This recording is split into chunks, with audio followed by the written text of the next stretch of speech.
अध्यक्ष महोदय, आपका सबसे पहले आपके चेयर का बहुत दिल से धन्यवाद करना चाहिए। क्लाइमेट चेंज पर सदन में ये इस पे चर्चा लाकर सभी पूरे देश में ग्लोबली जो चेंजेस आ रहे हैं क्लाइमेट में, उसके ऊपर चर्चा करनी बहुत ज़रूरी है। पर्यावरण की समस्या इन दिनों चिंता का विषय है। पोल्यूशन में हो रही बढ़ावट और ओजोन लेयर के कम होने से वर्ल्ड में एनवायरनमेंट को लेकर सभी देश चिंता है। ये मानव जीवन के लिए बहुत बड़ा खतरा है। हर दिन पृथ्वी का तापमान बढ़ रहा है। सूर्य की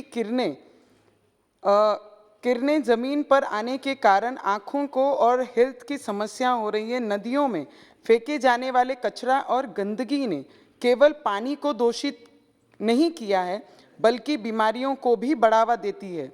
इसलिए हमें इस गंभीर विषय पर चिंता करनी चाहिए। भविष्य में अधिक खतरनाक सभी हो सकती हैं। मेरी सरकार से ये विनती है कि लोगों के साथ खुलकर इस पे चर्चा होनी चाहिए, बात होनी चाहिए। आज हमारे लिए पानी सबसे बड़ा विषय है, क्योंकि साल 2015 में वाटर एड इंटरनेशनल एनजीओ ने रिपोर्ट जारी की थी कि जो शहरी विकास मंत्रालय जनगणना 2011 और सेंट्रल पोल्यूशन कंट्रोल बोर्ड के आंकड़े पे आधारित थी। इस रिपोर्ट में कहा गया था कि धरती का 80% भाग दूषित हो चुका है। इसलिए मेरी सरकार से विनती है, देश भर में राज्यों के माध्यम से जल को दूषित होने से बचाने के लिए भी एक अभियान चलाना चाहिए। क्योंकि अगर दिल्ली की बात हम करते हैं तो यमुना नदी का पानी पूरी तरीके से दूषित है। इंसान तो दूर, पशु पक्षियों के पीने के लायक भी नहीं है। और मुंबई के शहर की मीठी नदी जो शहर के बीचों बीच बहती है, कचरा और गंदगी से भारी है, जिसकी सफाई के नाम पर बीएमसी करोड़ों रुपए का खर्च दिखाती है और उसमें भ्रष्टाचार करती है। इसके लिए भी इस पे भी हमें बात करके इस पे कुछ ना कुछ सल्यूशन लाना चाहिए। मध्य प्रदेश और महाराष्ट्र में एयर क्वालिटी काफ़ी तेज़ी से खराब हो रहा है। दिल्ली दुनिया के सबसे ज़्यादा प्रदूषित शहर में शामिल है। दिल्ली देश की राजधानी है, जहां पर पार्लियामेंट और बड़े बड़े अधिकारी ऑफिसेस सब यहाँ पर हैं।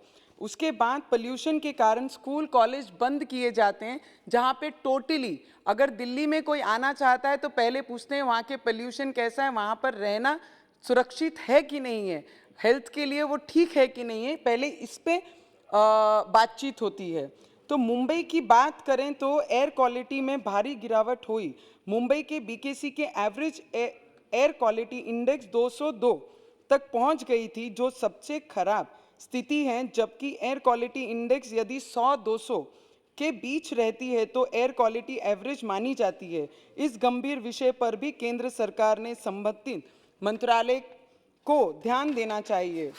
पेट्रोल डीजल से चलने वाली गाड़ियां से सड़कों पर भारी मात्रा में पोल्यूशन बढ़ रहा है, जो हमारे हेल्थ के लिए हानिकारक है।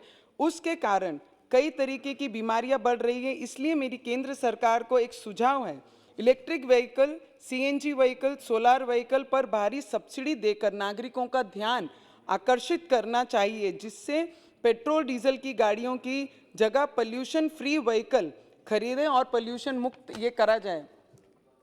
और पेड़ पौधे हमारे जीवन का सबसे महत्वपूर्ण हिस्सा है। पेड़ सभी, और मुझे लगता है शहर बड़े बड़े रहे और जंगल कट रहे हैं, शहर बढ़ रहे हैं और जंगल कट रहे हैं। क्योंकि मेरे क्षेत्र में जहाँ पर ट्राइबल क्षेत्र आता है, वहाँ पर तो हम आदिवासियों को मजबूर करके उनका पुनर्वसन करते हैं। पर शहर में जब सब चीज़ें देखते हैं तो वहाँ पे रोड के लिए इंफ्रास्ट्रक्चर होनी चाहिए, रोड बननी चाहिए, मेट्रोज आनी चाहिए, सब चीज़ें होनी चाहिए। पर जब वहाँ पे पेड़ कटाई होती है तो उस पर कोई चिंता नहीं दिखाता है। उस पर चिंता होनी बहुत ज़रूरी है। यह अध्यक्ष महोदय, आपके माध्यम से मैं मंत्री महोदय को विनती करती हूँ।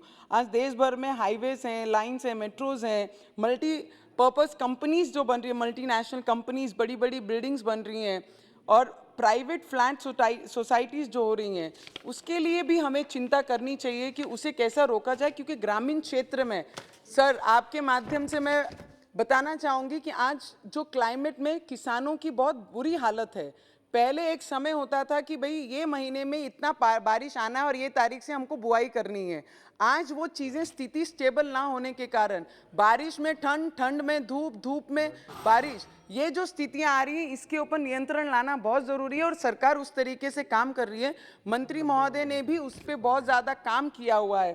पर मैं आपसे मांग करना चाहूँगी, राष्ट्रीय स्वच्छ गंगा मिशन माध्यम से मोदी सरकार ने बीते 7 वर्षों में बेहतर कार्य किया है।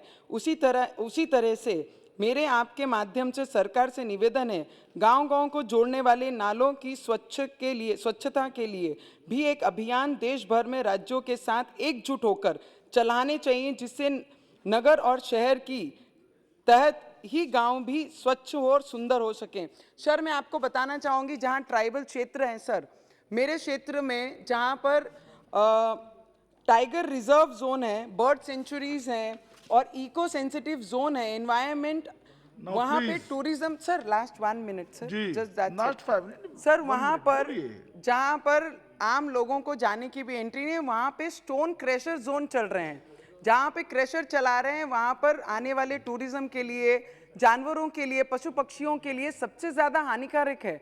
तो इनको, ये जो स्टोन क्रशर चलाते हैं या गांव के आसपास या ऐसे फॉरेस्ट एरिया में, उनको उस एरिया से दूर रखना चाहिए, जिससे हमारा फॉरेस्ट भी सिक्योर रहे और हमारे जानवर भी और हमारे टूरिज्म जो वहाँ पे आते हैं उनको सिक्योर करने के लिए बहुत ज़रूरी है।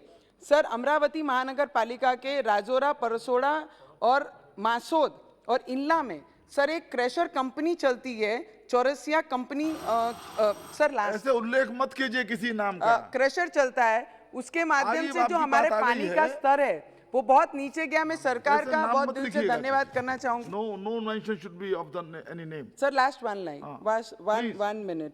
तो उसके वजह से जो पानी का स्तर है, कुओं का स्तर पानी में जो है वो बहुत नीचे चले गया, तो उसको, उसमें कंट्रोल लाना बहुत जरूरी है और उस पर ध्यान देकर काम करना चाहिए, तभी हमारी ये क्लाइमेट जो चेंज है इस पे ध्यान जाएगा। आपका दिल से बहुत बहुत धन्यवाद करती हूँ।